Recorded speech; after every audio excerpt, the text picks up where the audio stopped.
సముద్ర గర్భంలో నిద్రిస్తున్న ఒక పురాతన నగరం ద్వారక. మెరిసే రాజభవనాలు, ఆనందకరమైన ప్రజలతో కూడిన మహానగరం ఎటువంటి ఆనవాలు లేకుండా అదృశ్యమైంది. ఆ నగరం ఎందుకు మునిగిపోయిందో చెప్పలేని రహస్యం. ఇది ప్రకృతి యొక్క క్రూరమైన పనియా లేదా మరింత భయంకరమైనదా? ఈ రోజు మనం చీకటి అజ్ఞాతంలోకి దూకి మునిగిపోయిన ద్వారక నగర రహస్యాలను తెలుసుకుందాం.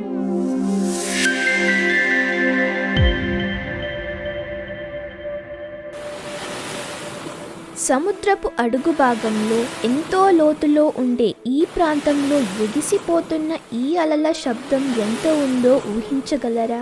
అంతే శబ్దంతో పాటు నిశ్శబ్దం కూడా ఉంది. ఈ నిశ్శబ్దంలో ఎన్నో రహస్యాలు దాగి ఉన్నాయి. సముద్రపు అడుగు భాగంలో ఎన్నో రహస్యాలు ఇంకా బయటపడలేదు. కొన్ని సంవత్సరాల క్రితం సముద్రపు అడుగు భాగంలో ఇలాంటి ఒక నగరం కనుక్కునబడింది. దీనిని చూసి ప్రతి ఒక్కరూ ఆశ్చర్యపోయారు. అది ఒక భారీ పురాతన నగరం. అంత అందమైన నగరం మరొకటి లేదు. ఒకసారి చూసిన వారు దాని అందంలో మునిగిపోతారు. ఎత్తైన గోడలు, భారీ గేట్లు, వాటిపై చెక్కిన చిత్రాలు, రోడ్లు, భవనాలు, రాజభవనాలు. ఈ నగరం నేటి నగరాలను కూడా మించిపోతుంది.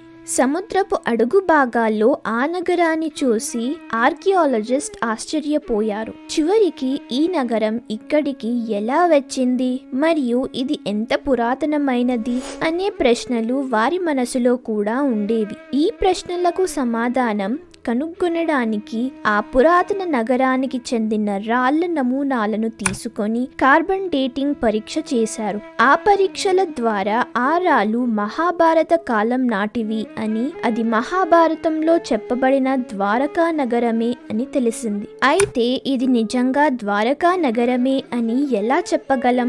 దీనికి ఏమీ ఆధారాలు ఉన్నాయి. ఎందుకంటే గుజరాత్లోని జామ్నగర్ జిల్లాలో ఉన్న ద్వారకా నగరం ఇప్పుడు ఒక చిన్న ఊరి మాదిరిగా ఉంది. దీనిని భగవంతుడు విష్ణువు యొక్క 108 దివ్య క్షేత్రాలలో ఒకటిగా భావిస్తారు. దూర దూరాల నుండి వేల కొద్ది మంది భక్తులు శ్రీకృష్ణుడిని దర్శించుకోవడానికి ఈ ఊరికి వస్తారు. అయితే ఈ ఊరు ద్వారకా అయితే అప్పుడు సముద్రంలో మునిగిపోయిన నగరం ఏది? శ్రీమద్ భాగవత పురాణం 10వ అధ్యాయం ప్రకారం కంసుడిని వధించిన తరువాత శ్రీకృష్ణుడు యాదవ వంశంతో కలిసి మధురలో నివసించడం ప్రారంభించాడు. కానీ కంసుడి మరణానికి ప్రతీకారం తీర్చుకోవడానికి అతని మామ జరాసంధుడు మధురపై 17 సార్లు దాడి చేశాడు. ఈ దాడుల వల్ల మధుర ప్రజలు ఎంతో బాధపడ్డారు. శ్రీకృష్ణుడు కూడా దుఃఖితుడయ్యాడు. అందుకే తన ప్రజలను రక్షించడానికి మధుర నుండి దూరంగా వెళ్లాలని నిర్ణయించుకున్నాడు. తన కుటుంబంతో సహా మధుర నుండి 1285 కిలోమీటర్లు దూరంలో ఉన్న సముద్ర తీరానికి చేరుకున్నాడు. అక్కడ శ్రీకృష్ణుడు విశ్వకర్మకు సముద్రంపై ఒక నగరాన్ని నిర్మించమని ఆదేశించాడు. కానీ సముద్రదేవుని అనుమతి లేకుండా అది సాధ్యం కాదు. కాబట్టి శ్రీకృష్ణుడు సముద్రదేవుణ్ణి పూజించాడు. సముద్రదేవుడు సంతోషించి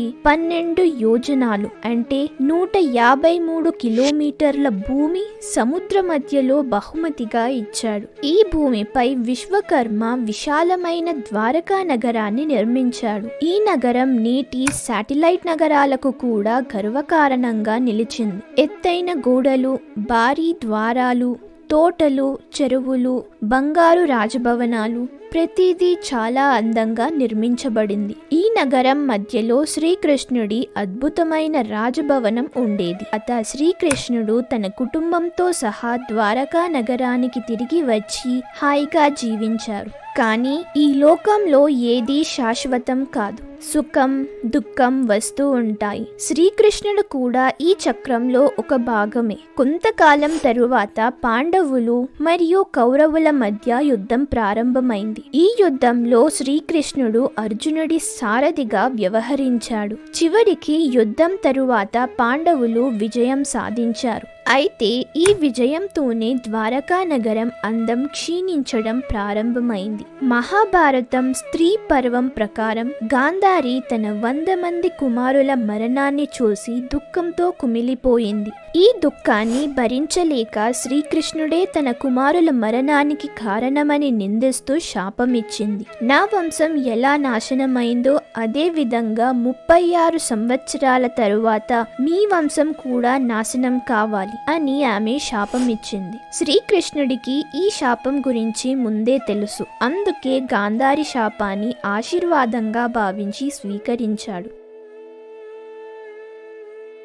ఒకసారి ద్వారకా సమీపంలో ఉన్న పవిత్ర స్థలమైన పిండారకలో అనేక మంది జ్ఞాని ఋషులు మునులు తపస్సు చేసుకుంటున్నారు. వారిని చూసిన శ్రీకృష్ణుడు కుమారుడు తన స్నేహితులతో కలిసి వారిని వేధించాలని అనుకున్నారు. శ్రీకృష్ణుడి కుమారు ఒక గర్భిణీ స్త్రీ వేషం ధరించి ఋషులను కలిసి తనకు పుట్టబోయే బిడ్డ భవిష్యత్తు గురించి అడిగాడు. కోపద్గ్రీవులై అతనికి శాపమిచ్చారు. నీకు ఇక ఇనుప ముసలం పుడుతుంది, అది యాదవ వంశానికి వినాశకరంగా ఉంటుంది అని శాపమిచ్చారు. శ్రీకృష్ణుడి మామ ఉగ్రసేన ఈ శాపం గురించి తెలుసుకొని ఇనుప ముసలాన్ని ముక్కలుగా చేసి సముద్రంలో పడవేశాడు. కానీ ఒక చేప ఆ ముక్కలను మింగేసింది. ఆ చేప ఒక మత్స్యకారుడి చేతిలో చిక్కింది. మత్స్యకారుడు ఆ చేపను కోసినప్పుడు ఇనుప ముసలం ముక్కలు బయటకు వచ్చాయి. ఒక వేటగాడు ఆ ముక్కలతో విషపు బాణాలు తయారు చేసుకున్నాడు. కాలక్రమేణా ఈ 2 శాపాలు యాదవ వంశం యొక్క వినాశానికి దారితీశాయి. 36 సంవత్సరాలు గడిచిపోయాయి. గాంధారి శాపం ఫలించే సమయం ఆసన్నమైంది. యాదవ వంశం మద్యపానంలో మునిగిపోయింది. ఒకరినొకరు చంపుకోవడం ప్రారంభించారు. ఈ దృశ్యాన్ని చూసి బలరాముడు భూమిని విడిచిపెట్టాడు. శ్రీకృష్ణుడు అడవుల వైపు బయలుదేరాడు. కొంత దూరం నడిచిన తరువాత ఒక రావి చెట్టు కింద కూర్చున్నాడు. అప్పుడు ఒక వేటగాడు శ్రీకృష్ణుడిని ఒక జింకగా భావించి అతనిపై బాణం వేశాడు. అది మత్స్య కడుపులో నుండి వచ్చిన ఇనుప ముక్కతో తయారు చేసిన విషపు బాణం. ఈ బాణం శ్రీకృష్ణుడిని తాకగానే అతను మరణించాడు. కృష్ణుడి మరణంతో యాదవ వంశం పూర్తిగా నాశనమైంది. ద్వారకా నగరం అగ్నికి ఆహుతైంది. అర్జునుడు తనను తాను సంభాళించుకొని ప్రజలను నగరం నుండి బయటకు తీసుకువెళ్ళాడు. ద్వారకా ఖాళీ అయిన తర్వాత అది సముద్రంలో మునిగిపోయింది. ప్రస్తుతం ద్వారకాను 2 భాగాలుగా విభజించారు. ద్వారక ఇది సముద్ర తీరంలో ఉన్న ఒక చిన్న పట్టణం. బేట్ ద్వారకా ఇది ఇప్పుడు సముద్రంలో మునిగిపోయిన ఒక ద్వీపం. బేట్ ద్వారకాను చాలా సంవత్సరాలు పురాణం అని భావించి నిర్లక్ష్యం చేశారు. ఎందుకంటే ఈ అందమైన నగరం నిజంగా ఉందని నిరూపించే ఆధారాలు మనకు లేవు. కానీ ఇప్పుడు ఆర్కియాలజిస్ట్ తవ్వకాల ద్వారా బేట్ ద్వారకా ఒకప్పుడు ఒక శక్తివంతమైన నగరం అని నిరూపించబడింది. ఈ నగరం 3600 సంవత్సరాల క్రితం మునిగిపోయిందని శాస్త్రవేత్తలు భావిస్తున్నారు. ద్వారకా నగర తొలి పురావస్తు తవ్వకాలు 1963లో పూణేలోని డెక్కన్ కాలేజ్ నిర్వహించింది. వారు ద్వారకాధీశ్వర దేవాలయం బయటి గోడల చుట్టూ తవ్వకాలు జరిపి 1963లో ఒక నివేదికను ప్రచురించారు. ఆ తవ్వకాల ద్వారా ప్రస్తుత ద్వారకా నగరం కనీసం 2000 సంవత్సరాల నాటిదని స్పష్టంగా నిర్ధారించబడింది. మొదటి తవ్వకాల తరువాత 16 సంవత్సరాలకు పురావస్తు శాస్త్రవేత్తలు ద్వారకాధీశ్వర దేవాలయంలో తవ్వకాలు చేసే అవకాశం లభించింది. పాత పంచాయతీ కార్యాలయాన్ని కూల్చివేసి ఆ ప్రదేశాన్ని శుభ్రం చేసినప్పుడు 19వ శతాబ్దపు కొన్ని శిల్పాలు మరియు ఒక రాతి వేదిక బయటకు వచ్చాయి. ఈ దేవాలయం కింద మరింత తవ్వకాలు చేసినప్పుడు చాలా పురాతనమైన మరొక దేవాలయం బయటపడింది. ఆ తరువాత దాని పునాది కింద మరింత పురాతనమైన మరొక దేవాలయం యొక్క అవశేషాలు కూడా కనుగొనబడ్డాయి. ఈ తవ్వకాలు ద్వారకా నగరం చరిత్ర గురించి మనకు కొత్త అవగాహన కల్పించాయి. అనేక శతాబ్దాల కాలంలో ఈ నగరం ఎలా అభివృద్ధి చెందిందో, ఎలా నశించిందో మనకు తెలిపాయి. ద్వారకా నగరం గురించి మరింత తెలుసుకోవడానికి శాస్త్రవేత్తలు ఇప్పటికీ పరిశోధనలు చేస్తున్నారు. ద్వారకా నగరం గురించి ఎప్పటి నుంచో అనేక కథలు ప్రచారంలో ఉన్నాయి. కానీ అది కేవలం ఊహాజనితమేనా లేదా నిజమేనా అనే ప్రశ్నకు సముద్ర గర్భంలో నిద్రించే ద్వారకానే సమాధానం చెబుతోంది. 1992 వరకు మొత్తం 12 సముద్ర తవ్వకాలు జరిగాయి. ఈ తవ్వకాలలో అనేక ఆసక్తికరమైన వస్తువులు బయటపడ్డాయి. ఈ పరిశోధనల ద్వారా ద్వారకా కేవలం ఒక చిన్న పట్టణం కాదని, అనేక పట్టణాల కలయికతో ఏర్పడిన నగర రాజ్యమని తేలింది. అంతేకాకుండా అక్కడ వ్యాపారాలు జరిపే ఒక పెద్ద ఓడరేవు కూడా ఉండేదని తెలుసుకున్నారు. తరువాత సముద్ర తీరం వెంబడి 4 గోడలు, సముద్రంలో మునిగిపోయిన గోడలు, 6 కోటలు కూడా బయటపడ్డాయి. ఈ నిర్మాణాలు స్కంద పురాణంలో మరియు మహాభారతంలో ద్వారకా నగర వర్ణనతో ఖచ్చితంగా సరిపోయాయి.